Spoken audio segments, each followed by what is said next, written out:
to the pocket. Layup, Johnson, good!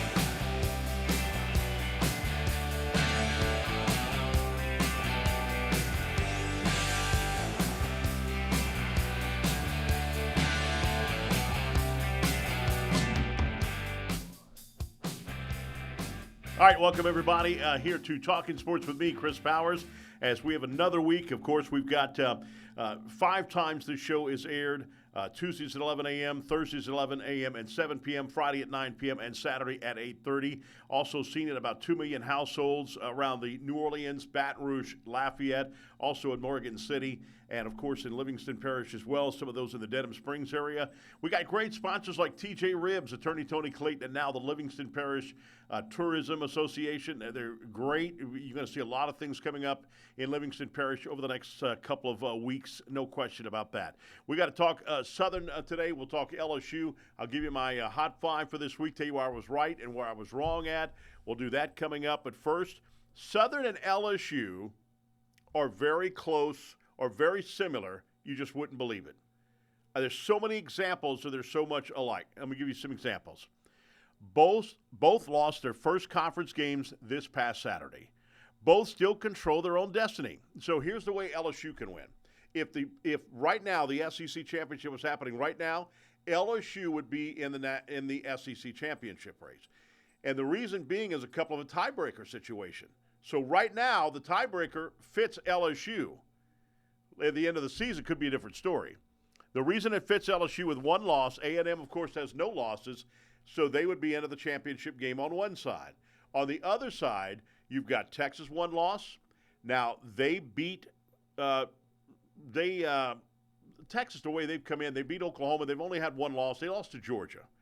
Okay, so Georgia with a big loss there. Georgia got beat by Alabama. Georgia and Texas both don't play LSU. So with that being said, if it comes down to the head-to-head matchup, they don't go anywhere. So then you go to the next one over, and similar opponents. Well, then Alabama beat Georgia. That knocks Georgia out. Georgia beat Texas. That knocks Texas out. But it's all going to come down. We've got so much more games to go. Well, I say much more, 4. But we've got so much conference games to go, and a lot can happen in those 4 weeks because Texas A&M and Texas will play each other. If Texas loses that game anyway, they're out with 2 losses. They're done. So it's all going to come down to that. But basically, LSU cannot lose another game. Southern, on the other hand, now they control their own destiny. They lost their first conference game this week. They're tied with Alcorn State in the West. However, Southern beat Alcorn State. So if Southern wins out, they will represent the West in the championship game, probably against Jackson State, coming up in December. And it will be at Jackson State, by the way. So they're similar in that sense. Also, both played their most complete game on October 19th. LSU with a big win, a complete game over Arkansas, while Southern had a complete game over Alcorn State. It's hard to win a championship with inconsistencies, though, and that's what both teams have right now. LSU is struggling running the football. You can't be an all-passing team. You have to have both. You got to be able to run the ball. You got to be able to pass the ball. If you're a running football team, they're going to load the box. If you're a passing football team, you're going to be nickel and dime every single time. And you're not going to be able to, if you don't run the ball for your offensive line or whatever scheme that you're doing, it's not all offensive line, like Kelly said. You will not be able to run the ball. You just can't do it. You got to be able to have both sides. You got to be able to run the ball. You got to be able to pass the ball. Okay, running the ball for 34 yards is not going to get it done. Just not. You're just not going to win that way. Same thing on the other side with Southern University. Their inconsistency comes with passing the football.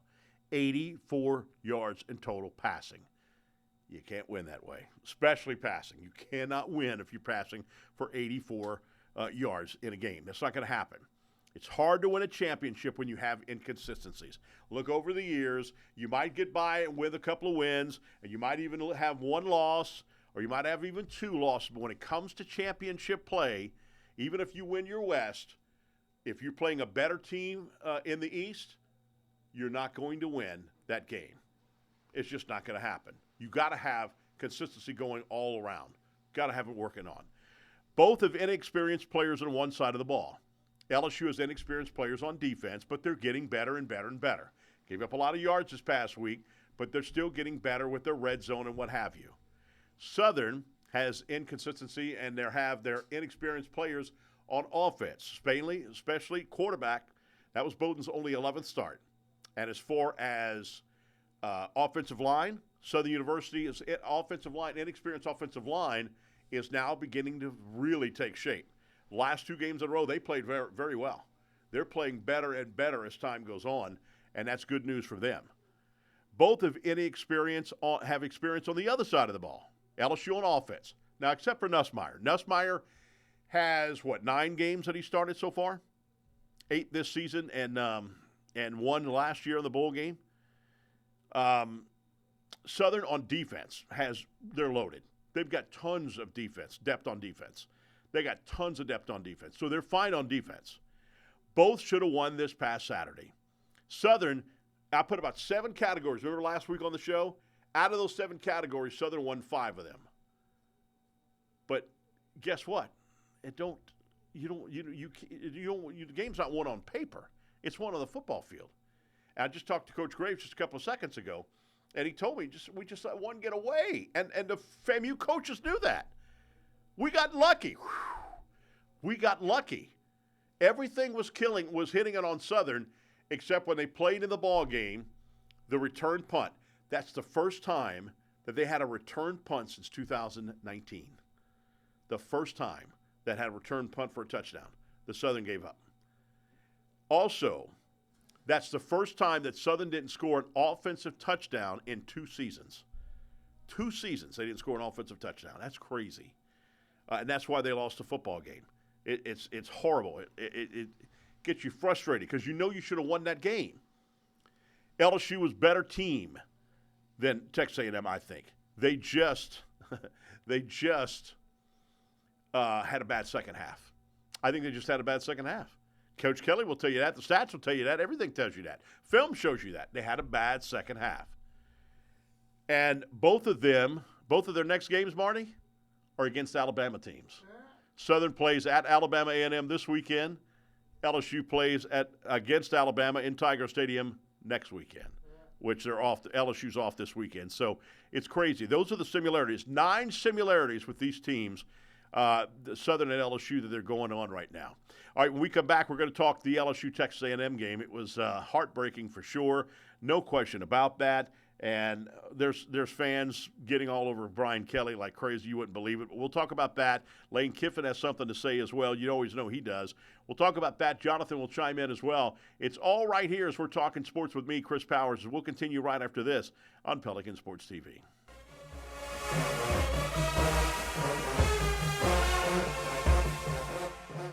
We're a nation of hardworking Americans, and businesses will always be the lifeline of this great country. As a business owner, you understand the importance of your reputation. In times of uncertainty, you need a real lawyer who's serious about protecting you and your business. You need a problem solver. You need the law firm of Clayton and Fouger. Tony Clayton is a proven trial lawyer. He'll defend you and your business to the fullest extent of the law. Protect your investment and call the law firm of Clayton and Fouger today. If you're a wing lover like me, you already know where the best and biggest wings in Baton Rouge are. TJ Ribs on Acadian and I-10. But did you know they also provide some of the best catering in town? Yeah. Their catering packages are custom built for parties and tailgates and overflowing with the tastiest barbecue you can find. Whether you go with the MVP package, the Heisman, or the Natty, you can't go wrong with TJ Ribs because it's not just jumbo wings. They serve up truly tender beef brisket, perfectly roasted pulled pork, and smoky fall-off-the-bone baby back ribs. Don't forget the savory sausage and chopped beef. Come on down to TJ Ribs on Acadian and I-10, proud sponsors of the LSU Tigers and the Southern University Jaguars.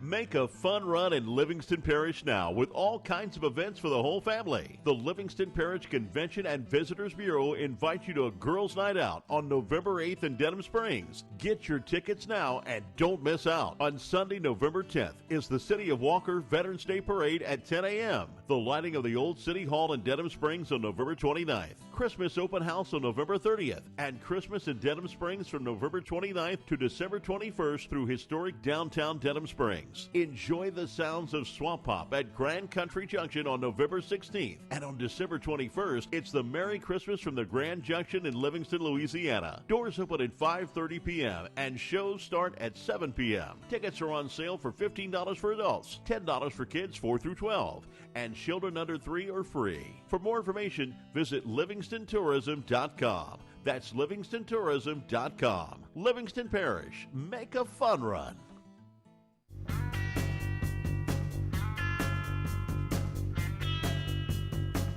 All right, welcome back, everybody. As we're talking sports with me, Chris Powers, here on Pelican Sports TV. Hope that, I'd say we had a bad weekend of football. Southern loses, Saints loses, LSU loses. My goodness, how much more can we go?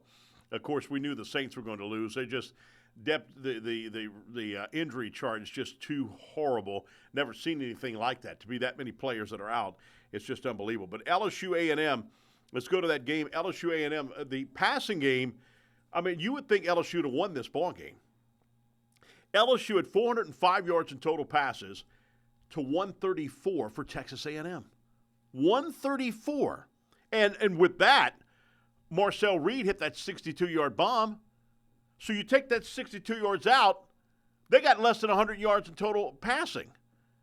So, Jonathan, when you look at that, the first thing you look at that stat, passing at 405 to 134, you're going like, oh, my God, that's not even close. LSU should have won this game. I think LSU let one get away here. Yeah, and they had the first half lead, Chris, and you got to tip your hat to Texas A&M making the quarterback change, and it absolutely gave LSU fits. They could not spy the quarterback. He was too fast for Whit Weeks, who was pretty much taken out of that second half, and, he's been dominating week in and week out in the SEC. Just too much inconsistency from LSU. If it's not pre-snap penalties one week, this week it was the field goal operation. Could not get it right between Slade Roy, the deep snapper, Peyton Todd, the holder, and the place kicker, Damian Ramos. Missed 3 field goals, had one bounce off the chest of the holder. Not a good night. Coach Brian Kelly was obviously upset with the lack of execution. And, you thought LSU was riding high. There was a lot of talk about Garrett Nussmeier all week through the national Talkin pundits, and they were talking about how he's the best quarterback in the SEC. He's going to be a first-round pick, the first quarterback taken in the college draft. And this weekend really just proved my point that I believe Garrett Nussmeier should, in fact, come back to LSU for another year. His decision-making was on display against Texas A&M, threw a couple up for grabs, couldn't even call them 50-50 balls.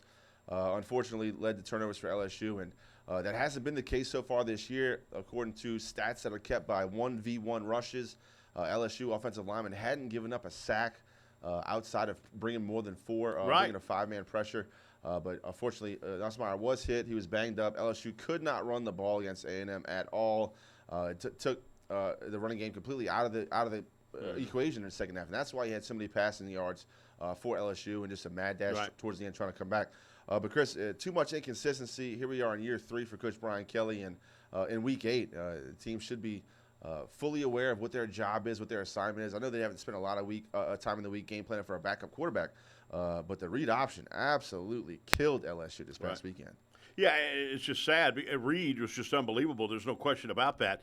But my question, when you talk about everybody saw Brian Kelly jump on Todd as he was holding the ball, hit him right in the face, right down the face, and then knocked him off. But the long snapper, Roy, usually that's the guy who botches it. But for some reason, Coach Kelly really got on Todd like crazy. Now, I know he thinks probably it's Todd as the quarterback of that, so maybe that's why he got on it, and he should have communicated better with the long snapper, the deep snapper. I don't know, but it was kind of weird that would happen. Yeah, Reed was unbelievable, and I think that Reed, like I said, he didn't look great in passing the ball. I mean, he had that one long pass, but when you look at his individual game as far as running, he was down there as far as the running goes. I mean, he wasn't like unbelievable in rushing. I mean, he was 3rd in rushing at 62 yards, period. So with that being said, it's just when he was in that red zone, he carried players with him. Yep. And Jonathan, I think you agree with me here. If you can't stop Reed, you better get ready because there's another quarterback coming and not this Saturday, but the next Saturday, Milroy will run you over big time. Yeah, the LSU-Alabama rivalry takes no years off, and it's especially true this season. This is going to be an elimination game for the college football playoff. You lose a third game, you can pretty much kiss that playoffs goodbye, especially with all the one-loss teams that are in college football today, especially in the top 25. Of course, LSU does move down to 16. Not a huge deal because they do have more football to play. I know a lot of people were talking about playoffs all until LSU got on that run, but then they started getting their hopes up, and this team definitely let them down. Look, Kyle Field, they started a push and match before the game even started. The intensity was there in the first half. In the second half, I think LSU just kind of gassed out a little bit emotionally, physically, or both, and could not stop the read option, unfortunately for LSU's defense. They were just spread out a little too thin across that front. And tip your hat to Coach Mike Elko, made the adjustment. Their defense played very well. Turned over Nussmeier. He was uncomfortable the whole game. They had no trouble scoring points in that first half, but you started missing those field goals by Ramos, and the pressure started building, and you kind of felt that momentum turn real quick for the Aggies. No question about that. 108,000 plus fans were there too. Was that the record breaker for A&M? I think it was. Yeah, it's got to be close. I think it'll be broken when they play Texas, though. I think that record will be broken. But they have 102,000 plus. No, I think it's 106,000. I think it was 107. Yep, 107. So they had 108 in that game, and that was unbelievable. LSU on the first half, as you mentioned, they just got drained emotionally, mentally, and physically in the second half. There's no question about that. They had 24 net yards rushing. You cannot win on 24 net yards rushing. And on defensive side, they give up 242 yards rushing. Now, you can give that up. You can get whatever you want between the 20s. Enjoy yourself. But when you're in that red zone, that's where it starts getting bogged down. But then the other team could get field goals. So it's good when you get across that 50 to stop it. LSU just couldn't stop the run on that one, like you mentioned. Also, the second half, Nussmeier was just pressured. Of course, that's where he threw his 3 interceptions within the second half. Not one thrown in the first half. It was just incredible. Brian Kelly was upset, and it was just a bad situation all around. There's still fans that are getting on Brian Kelly. I'm still not ready to get off the bandwagon with Brian Kelly. I honestly think, again, it takes time. It took Saban 4 years to build a championship here. At least he had players from the Donardo era. He does not have players. When Kelly got here, it was gone. I hate to sound like a broken record, guys, but I'm telling you, I'm just not ready to give up on Brian Kelly yet. Again, it takes time. The Notre Dame fans are chiming in. Every time he loses a game, they all want to come in and chime, but when he wins a big game, you don't hear nothing. It's chirp. I'm telling you, Kelly is still, I think, the guy. I'd much prefer Kelly over Lane Kiffin or anybody else. I prefer Lane Kiffin over those guys.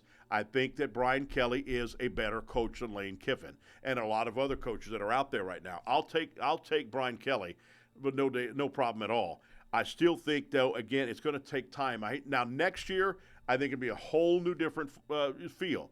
I'll feel what you guys are feeling next year after 4 years. Again, took Nick Saban 4 years to build a championship here at LSU. Took him 3 years to build a championship at Alabama because, again, he had a cover. He had players there at Alabama when he got there.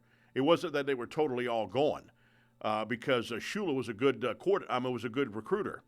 And then same thing, I know Les Miles had a lot of LSU players from Nick Saban era when he won the national championship just a couple of years later as well. It takes time, you just can't snap your fingers like that.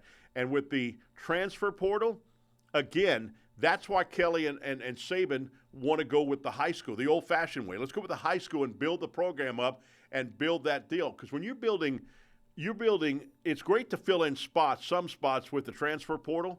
But when you're filling in all of your spots with transfer portal like Ole Miss, that didn't necessarily get you're going to win because, again, those guys have no continuity with each other. They haven't played with their teammate. They don't know what their teammates, what their tendencies are, whether they're going to, when they're in trouble, whether they're going to do a hook route, they're going to do a go route. They don't know because you haven't played together for a long time. And you're trying to fill in something quick, a get-rich-quick scheme, and it doesn't always work. That's why I know, Jonathan, I may be the only one here, and I may be the only one singing his praise, but I really honestly think, again, this guy has only lost 9 games at LSU. He's lost 1 game in Tiger Stadium. He's lost 0 games at home. I still think he's a good coach, and I think that LSU fans need to give him a shot. Am I wrong on this, Jonathan? Well, no, there's a lot of LSU fans that are just looking for a reason to hate on Brian Kelly. It started in the recruitment videos when he first got to LSU 3 years ago. He was dancing on the video like this with the kid. Right. It was easy pickings. He's easy to pick on. A guy that turns right in the face when he gets angry. He's a shorter, older gentleman who's just like Nick Saban, a transformational coach. He worries about the process, not the wins and losses. Not a transactional coach. As Coach Saban puts it, and to believe in the process, to buy into the process, that's a, like Coach Terrence Graves says, that's a crock pot cooking. It's not going to happen overnight. Right. You have to get your guys in the building. They have to buy in for a full 3.5, 4 years. And unfortunately, there's just been so much parity across the board, especially with the introduction of the transfer portal and that NIL money. That college football is hard. I mean, college football is hard to win. You're not going to go run the table like you were a few years ago. I think Texas is still the best team in the SEC, and even they can get beat when they have a bad game. So it's about the process. He wants to graduate champions. I will say, to Brian Kelly's credit, this team is much more disciplined than they had been in the past. You don't hear about all the off-field issues, guys getting fights at the bars, getting suspended for academic reasons. And look, say what you want about Brian Kelly. His players love him. They bought in, and give him a little grace because 2025 recruiting class, if they keep everybody that's signed up right now to get into campus and start practicing, that recruiting class is loaded from quarterback to running back, wide receiver, and on the defense. 2025 class is absolutely loaded. So just give him a break. Nobody's going undefeated in the SEC. It's already been established. Texas A&M obviously gets their fourth win in the league conference, and got to give credit to Mike Elko and what he's done in his first year. But I see them losing the game also, and this Alabama-LSU game is going to be for a lot of meeting coming 2 weeks. No question about that. Again, we've lost one game in the SEC. We were on a 6-game winning streak. I understand it's frustrating. Look, I was upset too. I didn't want to watch any of the game after I got done with my Southern game. I didn't want to watch any of that. I was frustrated with the Southern game. They didn't score an offensive touchdown. I was upset with the LSU game. I didn't want to see anything. When I got back to the hotel, I watched anything but football. I didn't watch anything on football. Nothing. I wanted to take a break from football. Sunday, I drove all the way back from Tallahassee, and yesterday didn't do anything football related. Nothing. That was my Sunday yesterday. And I just relaxed, didn't do anything. And this morning got up and started my normal schedule of getting ready for this show, getting ready for the press conference that I had to do today, and doing this and that. Now I've got to go back and do some more stuff to get ready for my game coming up this week. It's never ending story. So, yeah, I understand the frustration, but it don't look as bad as it does. I mean, again, they had a bad half. A bad half. That's what they had. They controlled the first half and still were up by double digits at halftime. So just is what I'm saying. So after the Tennessee loss, it's the only loss he's had at Tiger Stadium. So with that, they learned their lesson and ran the table. Are they going to run the table again? I got to be honest with you right now. If you're pointing a gun to my head and say, are they going to win the rest way out? If they don't get the running game straight, no, they're going to lose at least another game. You have to be consistent. If you're not consistent, you're not going to win championships. You're not going to win all your games. Just not going to do it. You have to be consistent on everything you do. Any coach will tell you that. Saban, right now, Coach Kelly will tell you that. Every coach will tell you that. If you're not consistent, you're not going to win. You have to be perfect to win championships.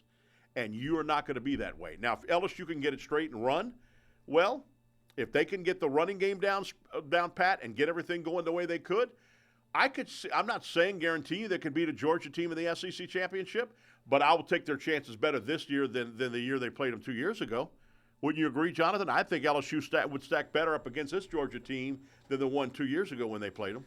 Yeah, I agree, Chris. And I sometimes I kind of think that 2019 wasn't the best thing for LSU fans. Like, I completely appreciate the time that everybody had. I mean, and they didn't appreciate that this was the best college football team in the history of college football while they were going through it. And I still don't think a lot of LSU fans appreciate now how truly incredible throwing together a transfer quarterback with a bunch of guys from Louisiana and just the dominance they showed throughout the league and through the playoffs and into the national championship. That does not come around often. Nope. Yes, Nick Saban won a championship. You had Les Miles win a championship. You had Ogeron win a championship. But those are all like magnificent feats within their own right. And to expect that Brian Kelly's just going to come in, magically walk in. Well, his name's Brian Kelly. He had a lot of success in the past, and now he has LSU on his chest. That's a guaranteed national championship, and that's just not how the world works. No, exactly. I mean, and like I said, you have to be perfect.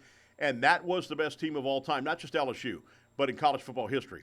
The only team in college football history, to win 7 out of 10 top 10 matchups. 7 out of 10 and 4 out of 5, top 5. 4 teams in the top 5 they beat. That's never been done in college football. So Miami can say they had the best national championship years ago, or this team or that team. Even the 2020 Alabama team had stats that were pretty close to LSU, but not when it comes to the amount of quality wins that LSU had. No, it's never been done. It never will be done. Maybe ever again. I don't know.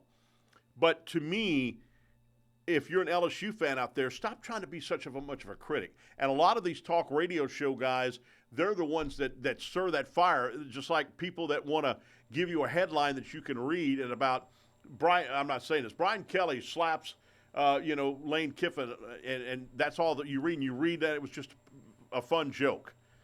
But they want you to read that headline because they're not selling papers like they used to. They're not selling magazines like they used to. They're not getting the ratings that they used to. So that's what I'm just saying. Just for LSU fans, just please chill. Be a fan. Enjoy it. Have fun. But see, that's the good and the bad about Louisiana fans. And I've been in the state all my life. I know. We're most passionate fans there is. When you're doing great, they're going to cheer you loud than you've ever been. Tiger Stadium's the loudest. And that's what a lot of people said, well, no, Kyle Field, a friend of mine told me Kyle Field's more intimidating than that. Yeah. Since 2012, LSU has won 85% of their games in Tiger Stadium. Texas A&M has won 77%. What do you think is the most intimidating place to play? I mean, I'm not saying Kyle Field's not, and not a good place, but also by decibels. Tiger Stadium has had 2 earthquakes in the history of that stadium. I know one's a Garth Brooks concert, and the other one was Auburn with the Tommy Hudson pass to Eddie Fuller. Reached on the seismograph. That is a loud stadium. And that was with 80,000 fans, Jonathan. That wasn't 102. That was with 80,000 fans. So, again, I just be patient, be cool. LSU still has a chance to make it to the SEC championship. If they don't, by this time next year, I'll be saying, okay, you were right. Brian Kelly, it was not a good coach. He is another coach that just has good wins, quality wins, but can't get to that next championship level. He came to LSU to win championships. That's why he came here. He came to win championships. Yeah. Not regular season games. And a lot of knock on Brian Kelly from the Notre Dame fans is that this guy has no personality and he's going to throw anyone and everyone under the bus and defer blame from himself. And I've seen press conferences where Brian Kelly has done a lot of that, but I will give Brian Kelly credit. He has not said a single bad word about Garrett Nussmeier, and no LSU fan should either. This guy has waited his turn. He understands everything, all the nuances and intricacies about this offense. He is doing his best each and every week, giving everything he has. It doesn't matter if he's hurt, playing with an injury, gets banged up during the game. He's not coming out. This guy shoulders all the responsibility. He's a leader in the locker room. He answers all the questions properly. He talks like a coach. If Brian Kelly doesn't throw him under the bus, no LSU fan should even think about booing Garrett Nussmeier. No question about that. I mean, you look at it again. LSU comes in. How many games they've played? 8 games. So with that being said, he's only got 9 starts. Name somebody else who could come in here and do that. They played 7 games. So he has 8 starts total. Name another, quarterback just take over. Do you remember what happened with Joe Burrow's first year? Yep. They had people that were calling out Joe Burrow, and I'm saying, I'm telling you, this is the best quarterback we've had since the first 2 years or first year of Tommy Hodson, when Hodson had Wendell Davis here. This is the best quarterback since then, and might be the best overall quarterback I've seen since Burt Jones at LSU. But no, nobody thought, oh, he was horrible. He's not that good of a quarterback. We need a quarterback. Well, what he did in the second, game. The second year. He did unbelievable. They played 8 games. LSU 6-2 on the season. They played 8 games. So he has 9 starts total. 9 starts. What happened with Jayden Daniels his first year? Does people forget that? Jayden Daniels was getting chastised by Brian Kelly because he wouldn't throw the ball and let his receivers make the plays. Now look what happened to Jayden Daniels. Jayden Daniels was a Heisman Trophy winner his second year, just like Joe Burrow, and now he's an unbelievable quarterback for the Washington Redskins. So it takes time. And fans patient, I guess maybe because of the fact that they pay so much in season tickets maybe. I don't know. But you know what kills me? You know what totally kills me after winning that 2003 national championship? LSU has changed, Jonathan. LSU has changed since LSU won that 2003 national championship. And you know why I say they changed? Whose name is on the practice facility? Charlie McClendon. What the hell did Charlie McClendon do? Now, I love the guy. He was a great guy, represented LSU great. Did even come close to winning championships a couple of times, but he never won any national title. But yet they named the practice facility after him. Charlie McClendon Practice Facility. LSU fans were good with Charlie McClendon. But now they hated Les Miles, and now second after that, they hate Brian Kelly. It's like they don't have no patience with Brian Kelly. They love Nick Saban, but Nick Saban was a jerk. He was a jerk. And then Les Miles was a good guy, took the national championship trophy and took it over on Bourbon Street and did that with it. Nick Saban wouldn't have done that. And so Ed Ogeron, they loved him because he was a Louisiana kid. And now Brian Kelly comes over, and he's not going to win because he has nothing to do with the South. What does Saban have to do with the South? What did Les Miles have to do with the South? What does that got to do with anything? It's just I love fans to death, and I love LSU fans. I love Saints fans, and I'm part of it. But there's a small part of me that's a fan. There's a bigger part of me that's a realist. And it's like, are you kidding me? Are you really kidding me? Do you think Brian Kelly's not a winning coach? So, Jonathan, let me ask you a question. Do you think who's a better coach between Brian Kelly and Ed Ogeron? Oh, my goodness, Chris, what are you even asking me about? That's what I'm saying. Goodness, no. If you want somebody to give you a motivational speech, and you have to speak Cajun to understand Coach O, but if you're a Cajun, you're about to go play a football game, Coach O can get you fired up. There's no doubt about that. But X's and O's, I mean, my goodness, come on. I know. I don't want to say, come on. I mean, how Ed Ogeron stumbled onto that national champion. And look, and like I said, good D-line coach, great recruiter, but he, like it or not, he didn't accidentally do that. He put together a great coaching staff that produced a national championship. And a lot of people come out and say, "Oh, well, it's because of Joe Burrow." Last I checked, they ain't boxing. Well, this ain't tennis. Yeah, and Chris, I mean, just keep in mind, Ed Ogeron had Joe Brady, the guy calling the plays, who moved on to the NFL immediately. Steve Ensminger helping him call plays, but Joe Brady was an architect of that offense, straight to the pros after he goes 15-0 to the national championship. On the defensive side, who was the defensive coordinator? Dave Aranda, the guy that's been at Baylor for the last 6 years, coaching defense to the tops. I mean, Baylor has been a defensive team. You could never say that about Baylor before. I mean, that team would just air it out, the air raid offense all day. Hope to outscore the opponents, but Ed Ogeron had a fantastic staff when he was at LSU. All I'm saying is that, and you and I think, agree, just be patient, guys. Give Brian Kelly a shot. A year from now, even though it's still 4 years, but a year from now, it used to take 5. Nick Saban said it would take 5 years to build a program. Now it's a little different. Like I said, it took him 3 years. Well, and I keep saying this again, and I told some Southern coaches this. I was just talking to Coach Defensive Coordinator Miller and also the offensive line coach Davis just a few moments ago when I said that when Brian Kelly got in here, it wasn't the cupboard was bare. The damn cupboard was gone. They had no cupboard left. So when Jerry DiNardo got here, Curly Hallman had some talent. It wasn't bad. When DiNardo left and Nick Saban took over, there was talent there. Obviously, when Saban left, Les Miles had tons of talent, and Les Miles kept doing it. Les Miles every year was in the top 10 in recruiting. And then also, by the way, when Les Miles left, we had Ogeron had a lot of talent. And I'm not blaming Ogeron that all the talent left. That's the transfer portal. That's the day and age. But when we left, everybody had a mass exodus. So you had a wide receiver playing your quarterback. And by the way, speaking of quarterback too, and I don't know if you've seen this. I'm sure you have, Jonathan. That's why I don't when hosts get on here and talk about recruiting until they sign that dotted line for that letter of intent, which is going away, by the way. But until they sign and they're coming to LSU, that goes in one ear and out the other. Word is that Michigan is making a big jump for Bryce Underwood at quarterback, the big quarterback from Michigan that is supposed to come down to LSU. He says he's still coming. There's a guy coming out and saying one of the donors said he's going to donate $2 million to him for him to come down to Michigan. So I don't know if that's. I hope that he still comes here. I really do. And that big defensive back from Florida, Word is he can't wait to sign that letter. As soon as he says he gets to sign to LSU, he's coming. So, again, like you said, Jonathan, Brian Kelly has a good recruiting class coming in. It's in the top 5 of the SEC and the top 10 for sure right now. It keeps fluctuating back and forth. But until that December day comes, I don't listen to any of that. It goes in one end out the other. No, especially when they pull up Brinks trucks to kids' houses these days and just back it up and open the back door. I mean, who knows what a kid's going to do when you offer him $3.5 million to come play at Texas.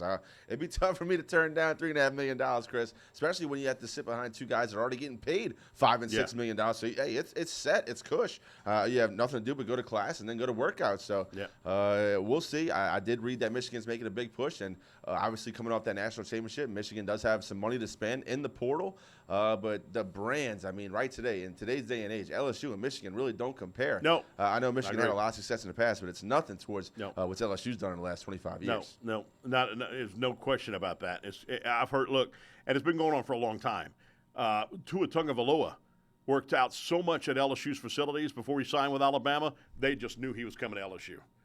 He did. He went to Alabama. I mean, I've heard stories that alumni bases have given everything they wanted to recruit. This was way back in the 80s.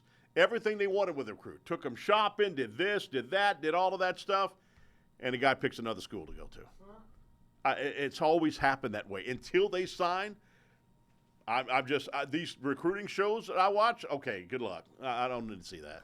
I don't need to see that. I want to see when they sign. That's just me watching polls right now for the presidential race. That it's dead even right now? No, I want to see what happens on Election Day. That's what I want to see. I don't want to see these polls that are usually wrong, and I definitely don't want to see Mel Kiper telling me who the top 20 picks are, because every single year Mel Kiper is wrong on those picks. Every single year. Like general managers, before ESPN got big, general managers were like, who's Mel Kiper? Who is that? Is that a general manager of a team I don't know of? No, he's a guy on ESPN. Oh, go to hell. We don't listen to that guy, man. We don't listen to Mel Kiper. We don't listen to like the top 10 draft picks. The top 10 teams that drafted this year, all but one had Jaden Daniels over as the number 1 pick. Had Jaden Daniels at number 1. The only one that didn't, that had Caleb Williams at number 1, was the Chicago Bears. That's the only one. And Jaden Daniels, I mean, both of them played well this weekend. Jaden Daniels. And Jonathan, how far did that ball travel with Jaden Daniels throwing that Hail Mary, man?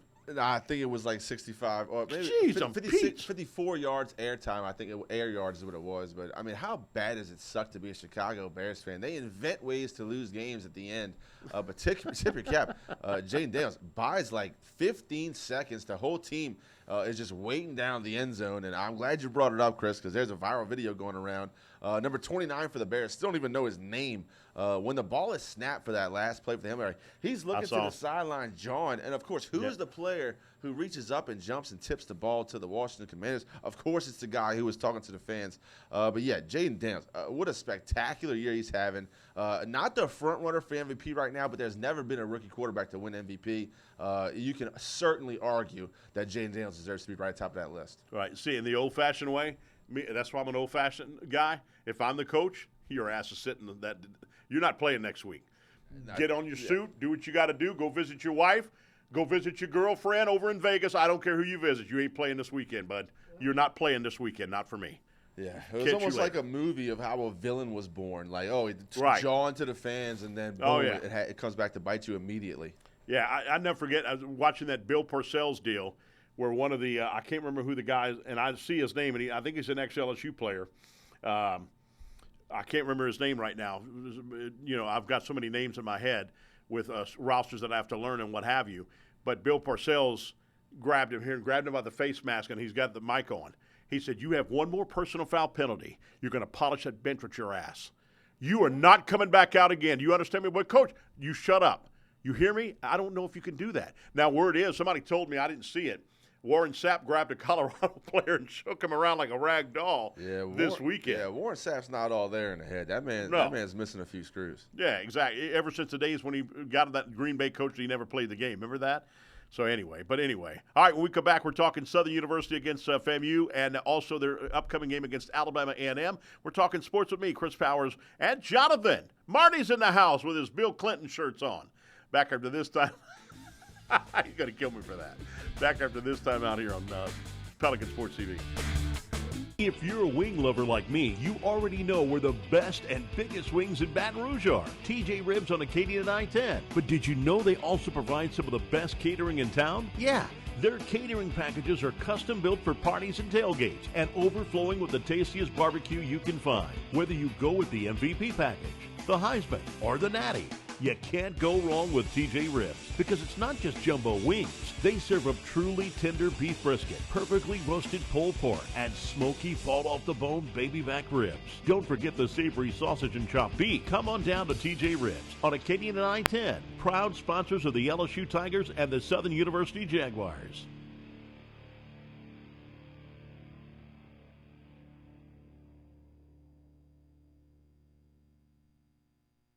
Make a fun run in Livingston Parish now with all kinds of events for the whole family. The Livingston Parish Convention and Visitors Bureau invites you to a girls' night out on November 8th in Denham Springs. Get your tickets now and don't miss out. On Sunday, November 10th is the City of Walker Veterans Day Parade at 10 a.m. The lighting of the old City Hall in Denham Springs on November 29th. Christmas open house on November 30th. And Christmas in Denham Springs from November 29th to December 21st through historic downtown Denham Springs. Enjoy the sounds of Swamp Pop at Grand Country Junction on November 16th. And on December 21st, it's the Merry Christmas from the Grand Junction in Livingston, Louisiana. Doors open at 5:30 p.m. and shows start at 7 p.m. Tickets are on sale for $15 for adults, $10 for kids 4 through 12, and children under 3 are free. For more information, visit LivingstonTourism.com. That's LivingstonTourism.com. Livingston Parish. Make a fun run. We're a nation of hardworking Americans, and businesses will always be the lifeline of this great country. As a business owner, you understand the importance of your reputation. In times of uncertainty, you need a real lawyer who's serious about protecting you and your business. You need a problem solver. You need the law firm of Clayton and Fruget. Tony Clayton is a proven trial lawyer. He'll defend you and your business to the fullest extent of the law. Protect your investment and call the law firm of Clayton and Fruget today.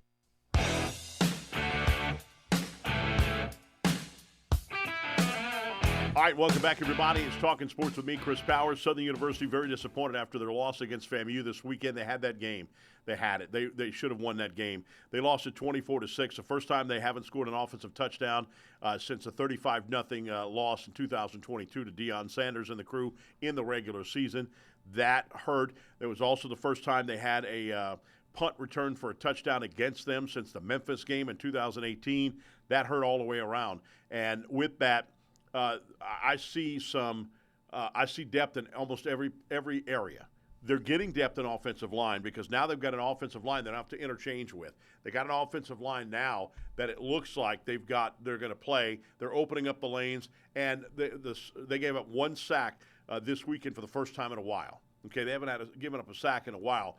So I see everything. I see their wide receivers look good. I see their tight ends look good. On defensive side, I see all linebackers. They've got a good group of linebackers. Defensive line, they've got a good DBs. Everything looks good for Southern. It's just inconsistency at quarterback. You're not going to do it when you're 8 out of 18. You're not going to do it. You're not going to do it when you're 2 out of 15 on third down conversions. You're not going to do it. Bowden has 12 starts to his career now, 12 starts. And I'm not saying this guy ought to be a perennial 300-yard passer by now, but Bowden should be this game good, this game a little better, that game a little better, that game a little better, but it's not. It's this game good, that game bad. This game good, that game bad.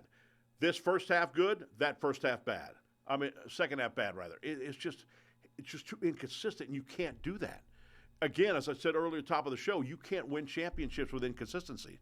You can't do it. I was shocked the crowd was half full. That's never happened. Florida A&M hadn't played in Tallahassee since August 31st. I thought there would be people out the wazoo. It always is when Southern and FAMU come to town. That stadium, for the first time I've ever seen it, was halfway full. Shocked by that. Okay, Southern defense is doing their part to win. There's a few chunk plays they gave up, like a busted coverage. One of the wide receivers on a touchdown was wide open, a 51-yard touchdown. It just, for Southern, 7 punts 7 punts they had in that ball game, 4 in the first half. 4 of those 7 punts in the first half. Can it be fixed? Yes. They just need consistency, some consistency. And I'm not saying a perennial 300-yard passer every game. I understand that. But just getting better every week. This was the first game. Richardson, the quarterback for the FAMU, for the Rattlers, was the first game, Jonathan, that a team has passed over 200 yards against him. This team is championship ready. We're just one position that we need to get better. Just one position. Yeah, you hate to put all the blame on one position, but it's not just a development thing. I mean, there was a very specific situation, that interception thrown in the end zone in a triple coverage, where I heard Coach T. Graves say on his show that before that play, Coach Fredericks, the offensive coordinator, told Bowden exactly what to look for if that safety drifted back, that they would have a crossing route that'd be wide open. And sure enough, on tape, there's that man running wide open. They could have walked into the end zone. Unfortunately, it turns into a 40-yard return the other way for FAMU. Those 2 busted plays that led to touchdowns for FAMU, and that punt return. Unfortunately, just too inconsistent at that quarterback spot. And look, T-Set hasn't played a lot of football either. They tried him in the second half. We missed a lot of opportunities. There was an RPO down in the red zone where I thought that T-Set should have absolutely ran the ball. I thought he would have had an easy first down, but he gives it off. Running back gets stopped on like a 3rd and 2, and they have to go for a field goal. Tip your hat to Joshua Griffin. Kids are pretty consistent here later on in the season for Southern. So still have a lot in front of Southern. Of course, FAMU's in the East, so the SWAC West still open for them. Like you said earlier in the show, if they win out, they will represent, because the tiebreaker for Alcorn. You don't want to lose another SWAC game, though, because then the tiebreaker gets all kind of crazy. Yeah, that's right. And the good thing that we have to look forward to, Alcorn's telling us to play Jackson State, which right now Jackson State looks like the best team in the SWAC. They have to play Jackson State in the last game of the year, that battle of Mississippi there.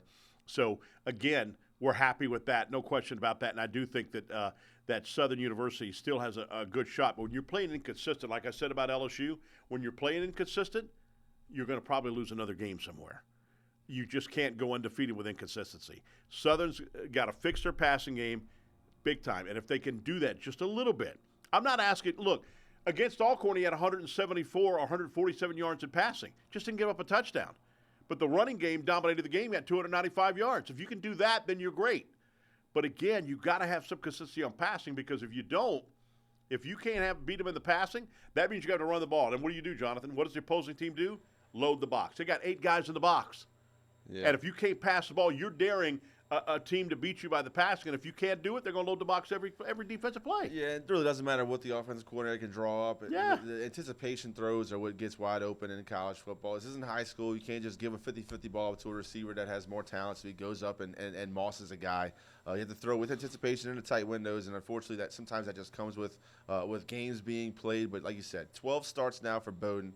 You would expect the development to be a little further along, especially look, Southern's got a fantastic coaching staff. They have capabilities developing quarterbacks. The defense has stepped up, like you said, playing complementary football. So just please develop a little bit more in the QB spot, and Southern can make a run.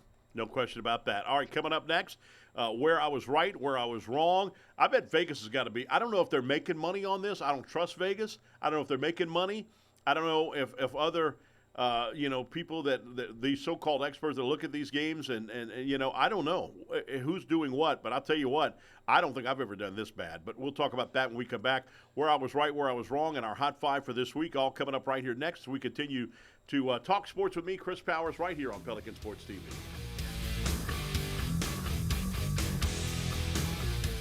Make a fun run in Livingston Parish now with all kinds of events for the whole family. The Livingston Parish Convention and Visitors Bureau invites you to a girls' night out on November 8th in Denham Springs. Get your tickets now and don't miss out. On Sunday, November 10th is the City of Walker Veterans Day Parade at 10 a.m. The lighting of the old City Hall in Denham Springs on November 29th. Christmas open house on November 30th. And Christmas in Denham Springs from November 29th to December 21st through historic downtown Denham Springs. Enjoy the sounds of Swamp Pop at Grand Country Junction on November 16th. And on December 21st, it's the Merry Christmas from the Grand Junction in Livingston, Louisiana. Doors open at 5:30 p.m. and shows start at 7 p.m. Tickets are on sale for $15 for adults, $10 for kids 4 through 12, and children under 3 are free. For more information, visit LivingstonTourism.com. That's LivingstonTourism.com. Livingston Parish. Make a fun run.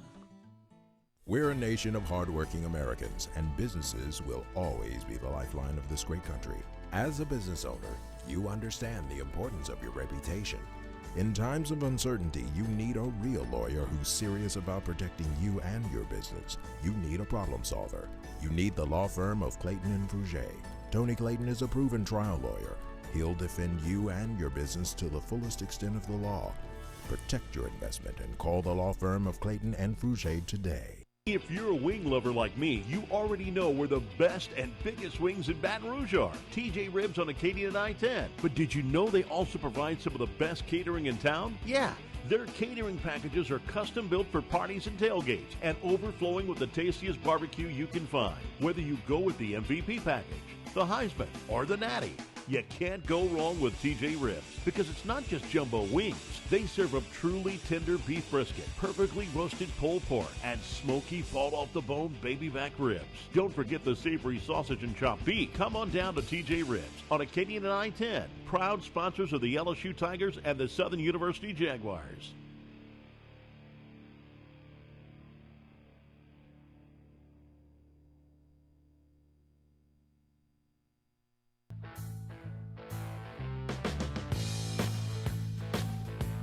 And we'll be at TJ Ribs this week. You'll be able to see it right here on Pelican Sports TV with the Overtime Show with Athletic Director Roman Banks. A closer look at Jaguar Athletics. We have the Chancellor on tomorrow night, as well as Coach Graves, and the women basketball and men's basketball coach will be there as well. All right, Jonathan, I don't know about you, man. 2 for 3. I saw that Colin Carhart is struggling as well this year when it comes to picks. My goodness, I was 2 for 3, 2 and 3 this weekend. Just struggling. 19 and 20. Overall. Let's take a look at what I was right and what I was wrong. We had LSU by 3 over Texas A&M. You thought LSU would win as well, Jonathan. I did as well. Texas A&M wins by 15 points. Obviously, we were wrong there. Missouri playing against Alabama. I said Alabama by 10. I think they would blow Missouri out of the ballpark. They did. They won by 34 points. Shut Missouri out, by the way. I was right there. Texas.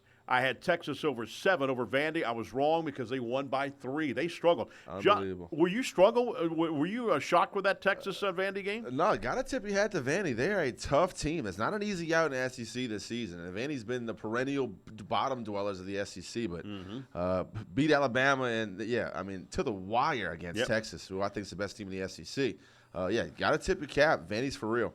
And another one right there behind them, Ohio State.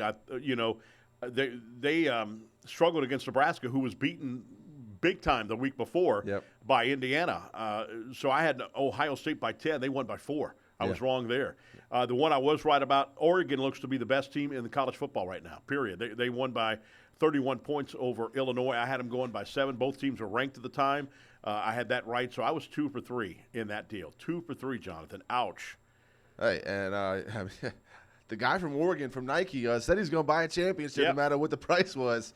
And he might have hit that price early in the mart. Yeah, I'll tell you what. All right, let's take a look at now the Hot 5 picks for this week. Let's take a look at them. Ohio State will take on Penn State. This is the biggest game of the weekend right here. This will be a game that will be very, very tough. Very tough for me to pick, Jonathan, here. I'm going to have to say, because I believe Penn State usually drops games late in the year. They don't win the big games. I'm going to go with Ohio State by 3 over Penn State. What say you? I have not heard if this is going to be a whiteout game for Penn State yet. Same thing. If it is a whiteout, I'm taking Penn State. Give me Penn over Ohio State by a 3-point game. All right, so you got Penn State. I got Ohio State by 3. He's got Penn State by 3. If it's a whiteout. All right, if it's a whiteout. All right, Ole Miss will take on the Arkansas Razorbacks. Ole Miss still is not impressing me at all. I mean, I think they're a decent team, but I don't think they're that team that is going to be a perennial championship team. I think they will beat Arkansas. I give Ole Miss by 3 over Arkansas. They didn't look great this past weekend either. So I still think Ole Miss wins over Arkansas by 3. Poor Ole Miss can't get a nighttime game. Lane Kiffin has to cry about that. But, give me the Rebels over the Razorbacks. 3-point game sounds good. Sorry, Lane, you're out of the SEC championship race. You have 2 losses. 2, you're not a big a brand as Alabama and LSU. Right. Sorry. Yeah. It's just, and that nighttime in that high school stadium you play in, right. Okay, come on. Howdy, toddy, gosh almighty. Yeah, exactly. All right, I got Ole Miss by 3 over Arkansas. This game will be in Fayetteville. Florida takes on Georgia. It's the world's largest cocktail party. Come on, as we can't say that no more. That's disgusting. Right. That should be the world's largest cocktail party still. Everybody's still drinking cocktails, ain't they? Yeah. I got Georgia by 7. Now, Georgia's won. They've won 6 out of the last 7, and they've won by a pretty decent margin. Yep. Even Florida's looking bigger. I still think Georgia wins it by 7. Yeah, I think Georgia's going to play tough. Florida's going to play tough, but Georgia's just too much. We got it back on the ball, back on the right track. The train's back and moving. Kirby Smart over Sunbelt Billy. Give me Georgia by 10. Yep, and also Georgia will be the home team in this one too. And what it matters is, the only thing that matters is they get to wear their red, or any jersey they want to. They'll wear their red, and they'll feel like a home game, even though the crowd will be split again. But I still think Georgia wins that game. Tennessee hosting Kentucky. Kentucky looked good at the beginning of the season, but now they're starting to show their stripes a little bit. They're getting beat. They got killed at Florida. I'd take Tennessee in this game, even though I still don't think Tennessee is as good as they thought they were. Yep. They didn't totally dominate an Oklahoma team who's not very good. Yep. And they did beat Alabama, but I don't think Alabama's where they are. But I think Tennessee wins it by 7 over Kentucky. Yeah, I think a lot of people are in love with their quarterback, Nico, however you say his last name. Yeah. But, I'm taking the Volunteers over Kentucky. 7 points. I think it's going to be closer than that. Kentucky's very tough, ball control offense. It's going to be a 3-point game, but I'll take the Volunteers at home. Oregon, who I think is the best team in college football, takes on an unranked Michigan. Number 1 against unranked Michigan. I think it's going to be the biggest. I think that stadium is going to be packed to the gills. Yep. I think Oregon could win a close game by 3. I'm not saying it's a total blowout. Might be a total blowout. Again, we don't know what team of this. That Michigan, we know, is not the same. No question about that. Michigan and Washington, the teams that played for the national championship last year. Yep. But I will say I think Oregon wins it by 3.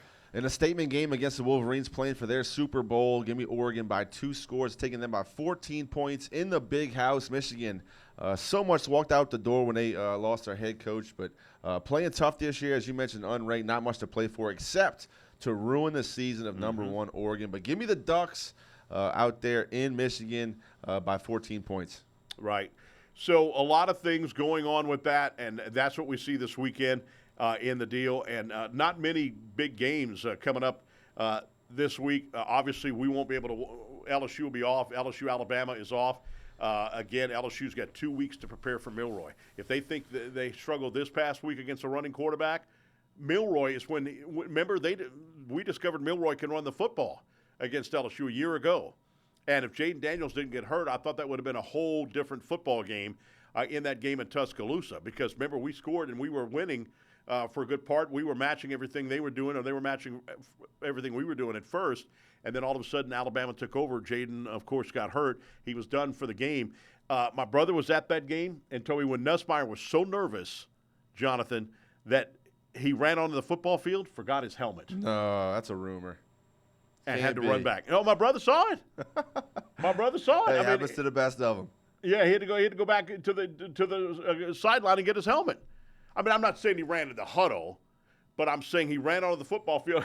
Any given Sunday, he pulled the Willie Beeman. Forgot his helmet when he was going out there. My brother was at that game, and and he told me about that game too. When you go to an Alabama game, all the restaurants, you have to pay $25 to go in and eat on the campus. That's crazy. I just want to drink.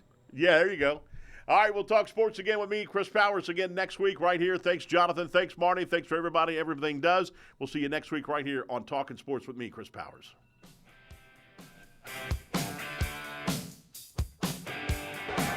Rocks and fires. Tommy White with it.